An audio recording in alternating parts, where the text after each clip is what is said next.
Shalom, Tuhan Yesus memberkati.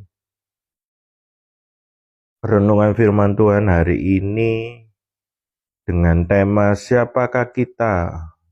Siapkah kita untuk kedatangan Tuhan? Temanya adalah siapkah kita untuk kedatangan Tuhan? Firman Tuhan terambil dari Efesus 5 ayat 14 sampai 16. Efesus 5 ayat 14 sampai 16. Firman Tuhan bilang, itulah sebabnya dikatakan, bangunlah hai kamu yang tidur, bangkitlah dari antara orang mati dan Kristus akan bercahaya atas kamu.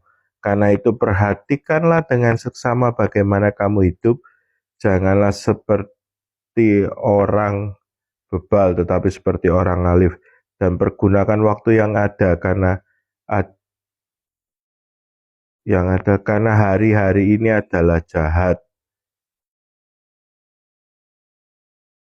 Saudara, di dalam Efesus 5 ayat 14 sampai 16, Rasul Paulus menasehatkan untuk setiap kita, yang pertama kita harus bangun dari tidur kita.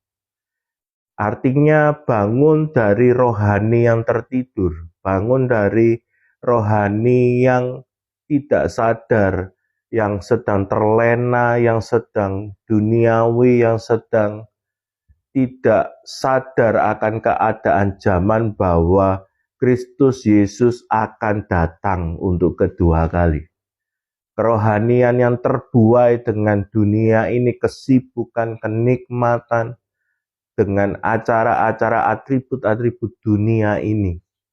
Sehingga rohani kita tertidur, kita tidak sadar bahwa kedatangan atau hari Tuhan itu segera tiba. Karena oleh sebab itu, Rasul Paulus menasihatkan yang pertama kita harus bangun dari tidur rohani kita. Di Efesus 5 ini. Yang kedua, di situ katakan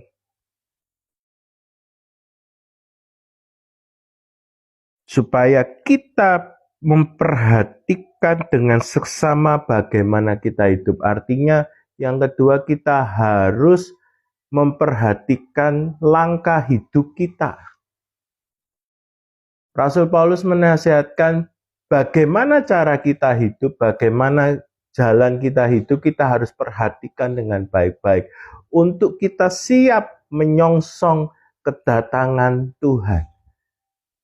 Orang Kristen seringkali kita tidak memperhatikan jalan hidup kita,